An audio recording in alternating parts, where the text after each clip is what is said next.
Hello, আসসালামু আলাইকুম। কেমন আছেন সবাই? আশা করি ভালো আছেন। ফিরে আসলাম আরও একটা নতুন ব্লগ নিয়ে। আজকে সকালে কিন্তু উঠি নাই রান্না করার জন্য। আজকে উঠছি বলতে শুধু ভাজি আর ভাত রান্না করছিলাম যেহেতু। আর এখন ভাত রান্না করা আছে, তরকারিটা রান্না করব। এর জন্য প্রথমে আমি বেগুন কেটে নিচ্ছি। এখন বেগুন ভেজে নেব। এখন তেলটা একটু গরম হয়ে গেলেই আমি বেগুনগুলো দিয়ে দিব। এর জন্য ভাবলাম যে আপনাদের সাথে একটু শেয়ার করি যে আজকে দুপুরে কী রান্না করব। আমি আগের ভিডিওতেও বলছি যে আমি বাসায় একা থাকি, আমার পিচ্চি মাদ্রাসায় থাকে, আর রান্নার ঝামেলা তেমন একটা করতে হয় না। যেহেতু দুপুরে পিচ্চির আব্বু অফিসেই খায়, আর পিচ্চিও অল্প একটু খায়। দেখা যায় রাত্রেও পিচ্চির আব্বু ভাত খায় না, তাহলে বেশি রান্না করলে দেখা যায় নষ্ট হয়। আর গরমের সময় এমনিও বাসি তরকারি খেতে ভালো লাগে না, তরকারি থাকলে সেটা আর খেতে ভালো লাগে না। এখানে আমি বেগুনগুলো ভেজে নেব, যেহেতু আমার মেয়ের বেগুন ভাজি খুব পছন্দ। আর বেগুন ভাজা হয়ে গেলে আমি মাছ ভেজে নেব। মাছগুলো কিন্তু আমার ভাজা হয়ে গেছে। এখন আমি তরকারিটা রান্না করব। বেগুন ভাজা আর তরকারি রান্না করব, আর কিছু করব না।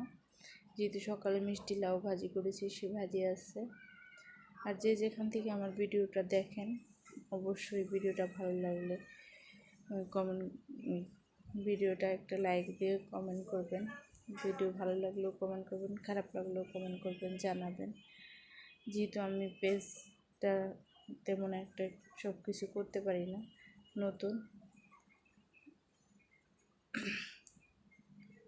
আর এখানে ভিডিওটা যদি খারাপ হয় কেউ কিছু মনে করবেন। আর এখানে আমি মাছটা ভুনা করব, অন্য কিছু দিব না।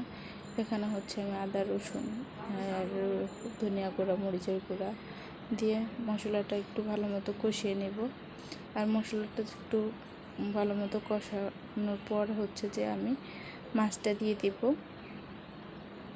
এখানে আমি রুই মাছ নিয়েছি 5 পিস।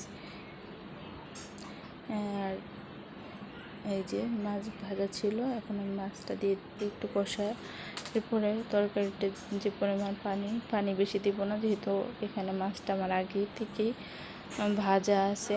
এর জন্য বেশি একটা ঝোল অ্যাড করব না, আর হয়তো বেশি টাইম লাগবে না। আর আজকের মাছ রান্নাটা কিন্তু আমার কাছে অনেক ভালো লাগছে। আপনারাও ইচ্ছা করলে এইভাবে রান্না করতে পারেন। সবাই এইভাবে রান্না করেন, এক একজনে এক একভাবে রান্না করেন। কে কীভাবে রান্না করেন অবশ্যই কমেন্ট করে জানাবেন। আমি কিন্তু এইভাবেই রান্না করি, মাছ ভুনা করলে এইভাবেই করি। আর আপনারা কীভাবে করেন অবশ্যই কমেন্ট করে জানাবেন। আর ভিডিওটা যদি ভালো লাগে অবশ্যই লাইক কমেন্ট শেয়ার করবেন। যে যেখান থেকে আমার ভিডিওটা দেখেন, যদি ফেসবুক থেকে দেখেন পেজটা ফলো দিবেন, আর যদি ইউটিউবে থেকে দেখেন তাহলে আমার চ্যানেলটা সাবস্ক্রাইব করবেন। সবার কাছে অনুরোধ রইল। যেহেতু আমি পেজে বা ফেসবুকে নতুন, আপনারা যদি সহযোগিতা না করেন তাহলে কিন্তু আমি আগাইতে পারবো না। এই যে দেখেন আমার মাছ রান্না বেগুন ভাজি হয়ে গেছে। সবাই ভালো থাকবেন। আসসালামু আলাইকুম।